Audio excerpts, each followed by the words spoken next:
ನಮಸ್ಕಾರ.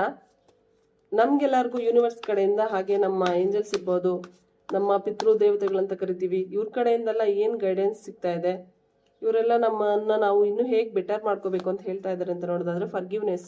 ಯಾವ ಥರ ಫರ್ಗಿವ್ನೆಸ್ ಅಂತ ಹೇಳಿದ್ರೆ, ಕೆಲವೊಂದು ವಿಚಾರಗಳನ್ನೆಲ್ಲ ನಾವು ಮನಸ್ಸಲ್ಲೇ ಇಟ್ಕೊಂಡಿರ್ತೀವಿ. ಅವತ್ತು ಅವ್ರು ಹಂಗಂದ್ರು, ಅವತ್ತು ಅವ್ರು ಹಿಂಗಂದ್ರು, ನಾನು ಹೀಗೆ ಹೇಳಬೇಕಾಗಿತ್ತು, ಹೇಳಕ್ಕೆ ಆಗಲಿಲ್ಲ, ಇದನ್ನೆಲ್ಲ ಫರ್ಗಿವ್ ಮಾಡಬೇಕು, ಇದನ್ನೆಲ್ಲ ಅಲ್ಲೇ ಬಿಟ್ಬಿಡ್ಬೇಕು. ನೀವು ಯಾವಾಗ ಯಾವಾಗ ಬಿಟ್ಟು ಬಿಟ್ಟು ಮುಂದಕ್ಕೆ ಹೋಗ್ತಾ ಇರ್ತೀರಾ, ಅವಾಗ ಇನ್ನೂ ಅತಿ ಹೆಚ್ಚು ದೊಡ್ಡವರಾಗ್ತಾ ಹೋಗ್ತೀರಾ.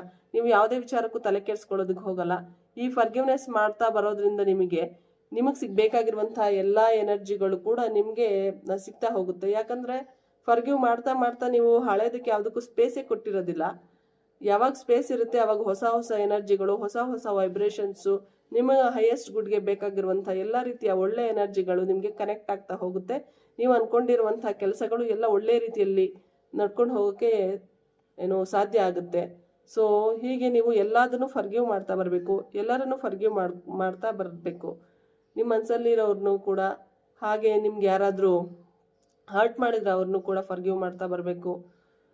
ನೀವು ಅವರ ಬಳಿ ಹೋಗಿ ಹೇಳಕ್ಕೆ ಆಗದೆ ಇದ್ರೂ ಪರವಾಗಿಲ್ಲ, ನಿಮ್ಮ ಮನಸ್ಸಲ್ಲೇ ನೀವು ನಾನು ನಿನ್ನನ್ನು ಕ್ಷಮಿಸಿದ್ದೀನಿ ಅಂತ ಹೇಳಿಬಿಟ್ಟು ಫರ್ಗಿವ್ನೆಸ್ ಮನೋಭಾವನ ಇಟ್ಕೊಳ್ಳಿ.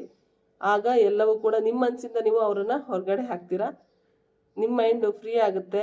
ನಿಮ್ಮ ಮೈಂಡ್ ಯಾವಾಗ ಫ್ರೀ ಆಗುತ್ತೆ ಅವಾಗ ನಾನು ಹೇಳಿದ್ನಲ್ಲ, ಹೊಸ ವೈಬ್ರೇಷನ್ಗಳು ಬರುತ್ತೆ ಅಂತ ಹೇಳ್ಬಿಟ್ಟು ಆ ಥರ ಈ ಫರ್ಗಿವ್ನೆಸ್ ವರ್ಕ್ ಆಗುತ್ತೆ. ನೀವು ಕೂಡ ಟ್ರೈ ಮಾಡಿ, ಹೇಗೆ ವರ್ಕ್ ಆಯಿತು ಅಂತ ನನಗೆ ಹೇಳಿ. Thank you so much. ಕೃಷ್ಣಾರ್ಪಣ ಮಸ್ತು.